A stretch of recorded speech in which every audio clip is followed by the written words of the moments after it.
처음에는 아내가 제 고백을 계속 거절했었는데 저는 10번 찍어 안 넘어가는 나무 없다는 마음으로 계속해서 대시를 하였고 결국 아내가 제 진심을 받아주어 교제가 시작됐습니다.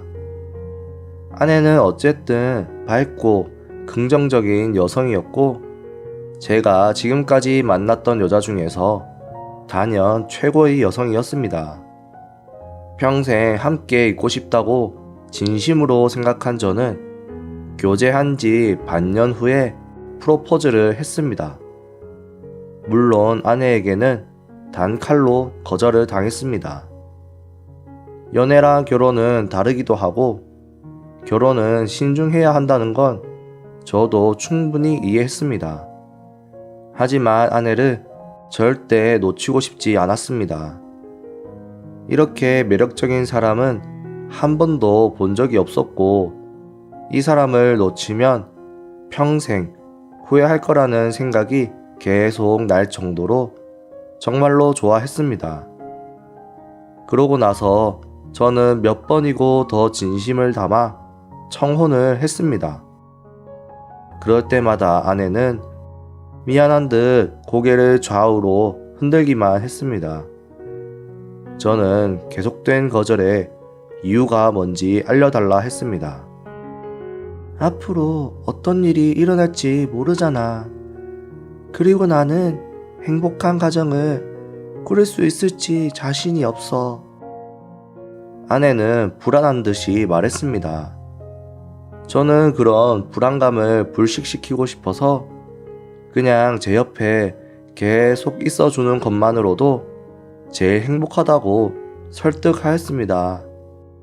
그러자 아내는 놀란 표정을 짓는가 싶더니 갑자기 흐느끼기 시작하면서 곧이어 울먹이는 목소리로 고마워. 앞으로 잘 부탁해. 라며 머리를 푹 숙이더라고요. 승낙을 받았다는 것에 저도 기쁨의 눈물을 흘렸습니다. 이렇게 해서 저의 프로포즈는 10번째 만에 꽃을 피웠습니다. 부모님께 인사를 마친 후에 곧장 혼인신고를 했고 결혼식은 가족끼리만 간단히 치르고 신혼생활을 시작했습니다.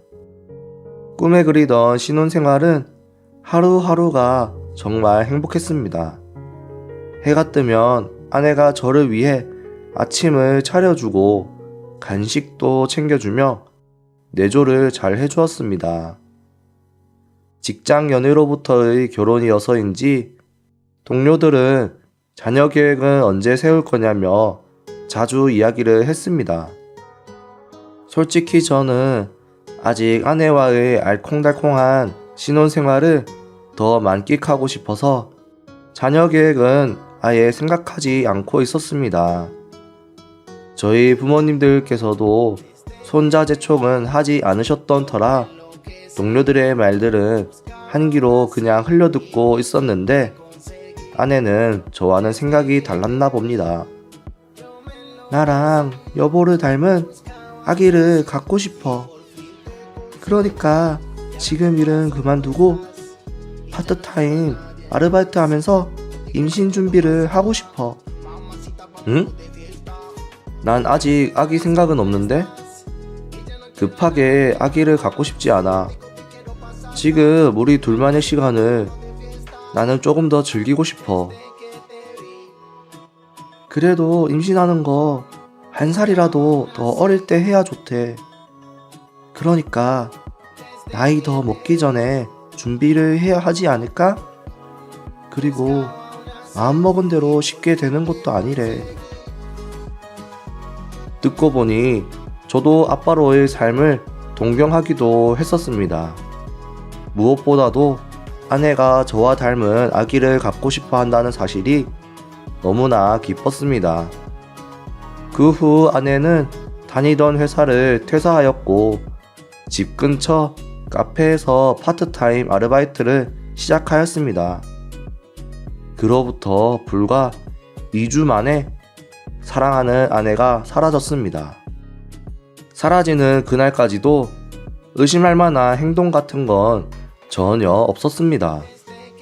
아내가 사라진 그날 아침에도 평소와 똑같았습니다.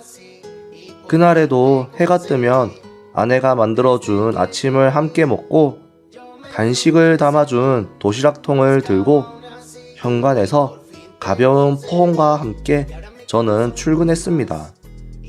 그래서 낮에 휴식이나 시간이 있을 때 저는 부지런히 아내에게 문자를 보내고 했는데 이날은 전혀 답장이 없었습니다.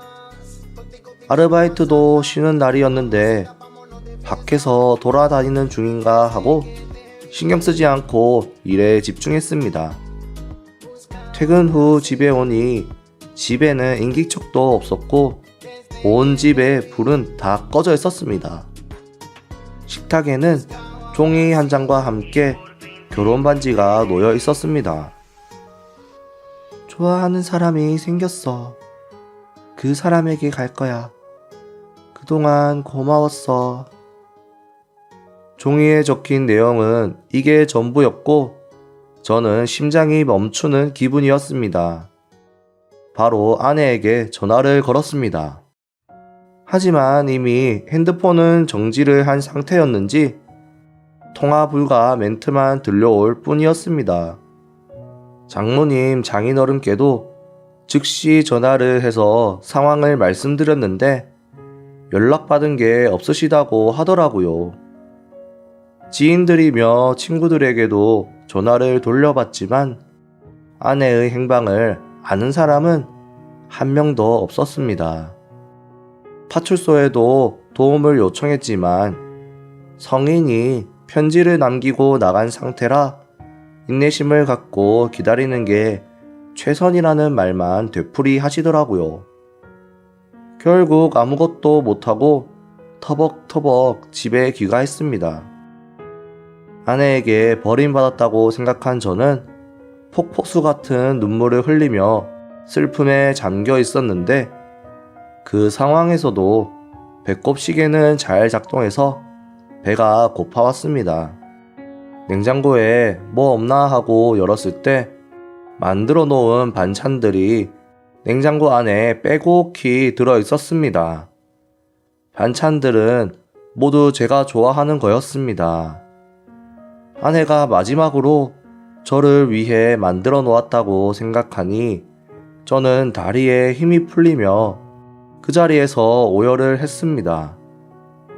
이렇게 저의 신혼생활은 불과 2주 만에 막을 내린 셈입니다. 따로 이혼 신고는 하지 않았습니다. 혹시나 마음이 바뀌어서 불쑥 돌아올지도 모른다는 생각에 그냥 기다렸습니다.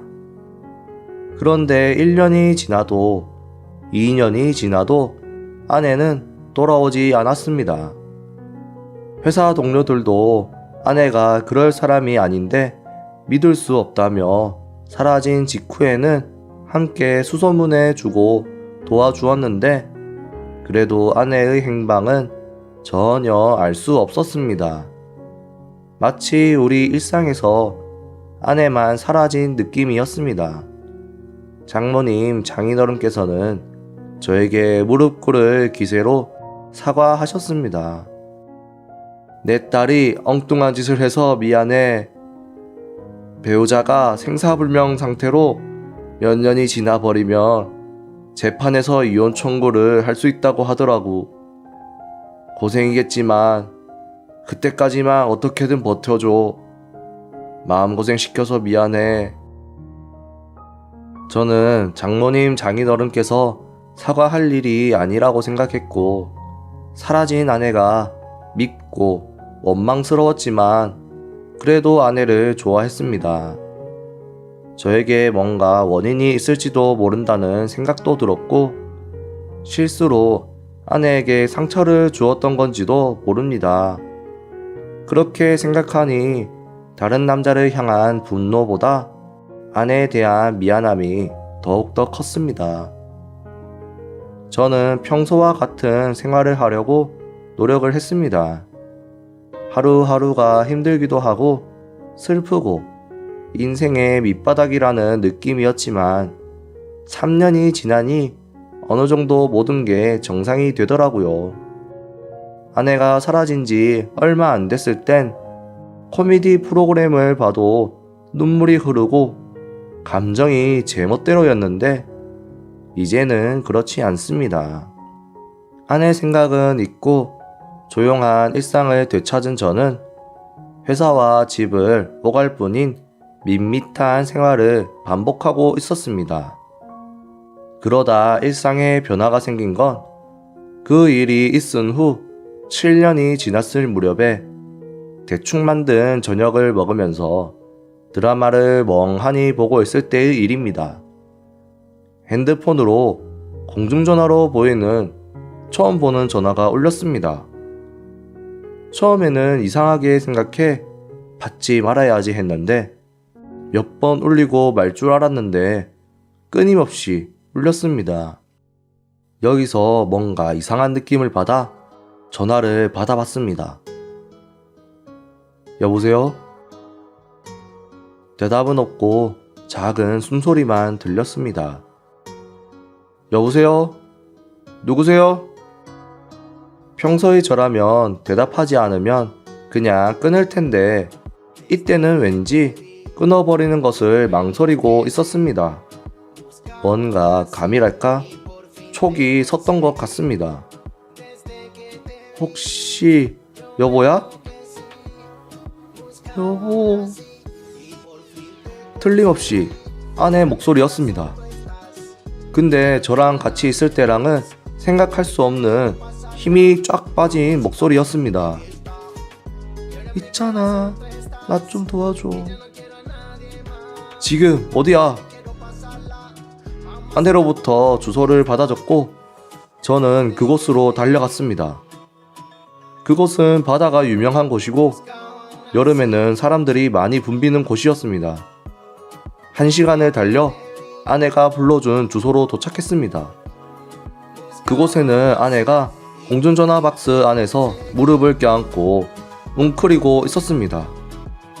계절은 여름이었지만 그래도 바닷가이고 바람이 많이 불고 추웠는데 아내는 얇은 옷만 겨우 입고 짐은 안 보였습니다. 마지막으로 봤을 때보다 훨씬 가냘팠습니다. 전화로는 그렇게 울고 있었는데 제가 막상 눈앞에 나타나니 아내는 퉁퉁 부은 눈으로 미안하다는 듯이 웃었습니다. 저는 즉시 조수석에 아내를 태웠습니다. 딱히 목적지도 없이 저는 그냥 차를 몰았습니다. 아내가 마음먹고 입을 연 것은 그로부터 한참 지나서였습니다. 나 있잖아, 집 나오고 나서 전 남자친구와 함께 있었어. 더듬더듬 아내는 지난 7년간의 이야기를 하기 시작했습니다. 아내의 말로는 회사를 퇴사하자마자 전 남자친구와 다시 재회를 했다고 합니다. 전 남자친구는 대학생 때 만났던 사이였다는데 자주 바람을 피워 마음고생을 시켰지만 당시에 아내는 무척 좋아했기에 몇 번이나 용서해줬는데 결국 마지막에는 다른 여자의 배가 불러오고 있다는 소문이 돌았고 미래를 생각하면 아들, 딸도 갖고 싶다는 생각이 들었어. 근데 너는 할 수 없잖아. 아내는 더 이상 용서할 수 없어서 헤어졌다고 합니다. 제가 아내에게 고백을 했을 때, 프로포즈를 했을 때도 거절을 반복했었던 이유는 아내가 가진 질환 때문에 임신하기가 어려워서 저와 이별을 하게 될까봐 두려워서 거절을 했다고 했습니다. 하지만 함께 있는 동안 저를 되게 좋아해준 아내는 자신의 건강 상태를 차마 알리지 못한 채 결혼을 해버려서 계속 후회하고 있었습니다. 저를 닮은 아이를 진심으로 갖고 싶어 했고 진심으로 불임 치료를 열심히 해야겠다고 결심한 순간 전 남자친구가 찾아온 거였습니다. 지금 남편이 네 몸 상태에 대해서 알고 있어? 모르지? 아마도 알게 된다면 헤어지자고 할걸? 내가 알려줘야겠네. 그만둬. 그러기만 해봐. 가만두지 않을 거야. 버림받기 싫으면 네 발로 나한테 와. 요즘 내가 하는 사업이 있으니 와서 일 좀 해줘야겠어. 그리고 아내는 전 남자친구가 시키는 대로 제 앞에서 자취를 감추고 살던 곳에서 멀리 떨어진 곳에서 지내온 거였습니다. 그렇게 핸드폰도 없고 외출도 할 수 없는 상황에 처했는데 동료가 기지를 발휘해 밖으로 나갈 수 있는 기회를 만들어줬고 그 길로 공중전화를 찾아 전화를 한 거라고 했습니다. 갑자기 사라져버려서 미안해. 근데 진짜 여보 엄청 좋아했어. 프로포즈 할 때 했던 말 지금도 잊은 적이 없어. 옆에 계속 있어주는 게 제일 행복하다는 그 말 계속 생각하면서 지냈어. 저는 정신을 차려보니 울고 있었고 아내를 7년 만에 꽉 껴안았습니다. 그 후 저는 아내와 함께 가장 가까운 경찰서로 향해 도움을 청했고 아내는 병원에서 건강을 회복한 후 제가 사는 아파트로 돌아왔습니다. 장모님 장인어른께는 사실을 숨기고 다른 이야기로 말씀드렸습니다. 충격을 받으실까봐 걱정이 됐거든요. 무사히 딸이 돌아온 것에 대해 온 가족이 진심으로 안도했습니다. 저는 아내가 사라진 이후에도 이혼 신청을 하지 않아 법률상으로는 우리는 아직 부부임을 알게 되면서 아내는 또 통곡을 했습니다. 지금까지 계속 배우자로 남겨둔 거야? 앞으로도 함께 해도 돼? 당연하지. 나의 행복은 함께 할 때 느낄 수 있어. 그래서 7년 만에 아내가 돌아왔습니다. 아내가 돌아온 지 1년 반이 지난 오늘 아내는 이제 안정기에 접어들었습니다. 그렇게 익덧으로 고생하고 있었는데 지금은 2인분은 거뜬할 정도로 아내는 건강합니다. 뱃속의 아이도 잘 자라고 있고 저는 그 어느 때보다 일을 열심히 하고 있습니다.